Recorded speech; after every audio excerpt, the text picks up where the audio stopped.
તમે કોઈ અને કમ્પાઉન્ડ વોલ કરી શકો એ અપવાદમાં આવે છે, બાકી બીજું કોઈ તેવી વાત પણ બેન મારી વાત સાંભળો, તમે એલાઉન્સ કરો છો કે 24 મીટરમાં પાકા બોધવામાં આવે તોડવાના, એ તો તમારા તમે એલાઉન્સ કરે છે આની વાત. હા એ તો કર્યું જ છે ને, એટલે તોડ્યા છે ને એમાં. પણ 24 માં છે ને શેરા માણસો પોપટલાલની 3 દુકાનો આવે છે, પછી આપણે દીરી આવે છે, અમે પોટલા નથી તોડ્યા. પોપટલાલની 3 દુકાનો કઈ? આપણે જે કનક બિચારી હોમે હા એ 3 છે ને, એટલે એમાં છે ને જે તે સમય 2016 માં કંઈક ઇમ્પેક્ટમાં થયેલું છે, એટલે આમ તો છે ને કાયદેસર એ વખતે એ લોકોએ ગમે તે ઠરાવ મુજબ કર્યું પણ એ વખતે કરી ના શકે, એટલે એ માટે છે ને આરએનબી માં અને મારે ઉપર ઇન્ટરેસ્ટ માટે ફોકસ પછી જો એ ડિસઅપ્રૂવ થશે તો એ હુકમ રદ કરી પછી હા બરાબર. એનો કેટલો સમય લાગે? એ સમય તો હવે એક્ઝેક્ટ તો એ હું ના કહી શકું, પણ એમાં એ પ્રોસેસ કરવાની છે કેમ કે ઓલરેડી હુકમ અમારી ઓફિસમાંથી થયેલો છે. તો હવે આજે દેરાસરવાળી વંડીજી અંદર શેરા મારે છે, ઈ કેટલો સમય લાગશે?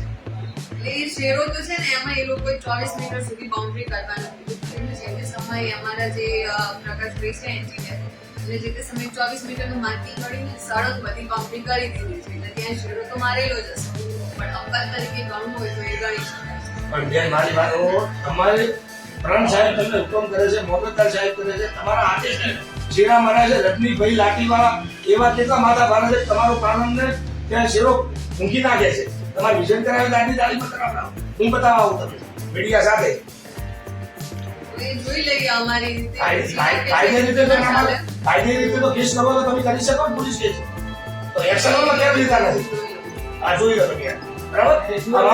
અમારો શહેર પ્રમુખ તરીકે દરબાર હુકમસિંહ મદારસિંહ રાઠોડ તરીકે તમને મારી રજૂઆત છે, તમે કોઈ વિરોધમાં જોયા જ નથી, બધા ભારતીય જનતા પાર્ટીની બોર્ડ ચૂકી છે, હું 15 વોટે હાર્યો છું, તમારે મારા કેવો અનુભવ છે और મારા કેટલા આવ્યા તમારી પાસે, એટલે કાયદેસર બેન તમે 18માં તો બેરોજગારી વાળા 1200 જણા અત્યારે આત્મહત્યા કરશે, એટલે મારું કહેવાનું છે તમે કાયદો અને તમે હાચો અમને ન્યાય આપો, અમે તમારા ભેળા છે. જે 24 માં આપતા હશે ને હટાવવા લાયક હશે તો અમે બધા જો બાકી રહી ગયા હશે ને ઇન કેસ જો એક દિવસમાં પતાઈ દીધું છે, બાકી રહી ગયા હશે તો એ હટાવડાવવું તો પડશે. બસ એટલું તમે મહેરબાની કરી દો. છે જ નહીં એમાં અપવાદે કોઈ આપણે એવી રીતે તો નહીં જ લાગીએ છે લીગલી કોઈ કરવાનું છે બધી રીતે કરવાનું. બાલોમમાં દેવી જોડે જે ગોટલો આવે છે ને ત્યાં મોહમ્મદદાર સાહેબ અને જીસીબીસી તોડવામાં આવે છે, તો રજનીભાઈ એમ કહે છે કે આ સંસ્થા છે એ દુકાનો 2.5 કરોડ રૂપિયામાં વેચી જશે બેન, એટલે તમે કીધું સારી રીતે ગોટલો તોડાવો અને એક્શન લો એમ.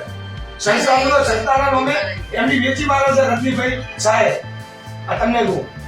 અને પછી એને પછી તમે જે ભાવ રોડ તોડો પટેલ બોર્ડિંગ પાસે એ કમર્શિયલ એવી દુકાનો વેચેલી હોય તો પછી સંસ્થાની આવે તો સંસ્થાનું કરી અને ઓટલો તોડવા નથી દીધો, તમે એક્શન લો, મહેરબાની કરો. પછી મારે શું હાઈકોર્ટ સુધી જાવું ના પડે.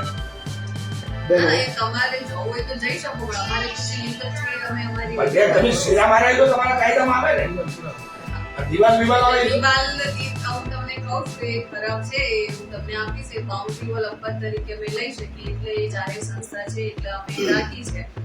પણ એ તો બેન મારી સંસ્થા છે, મારી વાત સાંભળો, સંસ્થા છે, મંદિર આપણે તોડાવવાનું નથી, 24 મિનિટ તમારી હદમાં આવે આપણે તોડાવવાનું, અને એના પાસે વધી કરે આપણે ક્યાં ના આપણે કેવી રીતે એટલે એના પછી કરી શકે, પણ બીસીએલ લાઈન ની અંદર એ બાઉન્ડ્રી વોલ તો કરી શકે છે. હા પણ 24 દબાણમાં તો ના કરી કેમ બેન? ના દબાણમાં ના આવે બાઉન્ડ્રી 24 તો શેરો કેવી રીતે મરાયો 24 નો?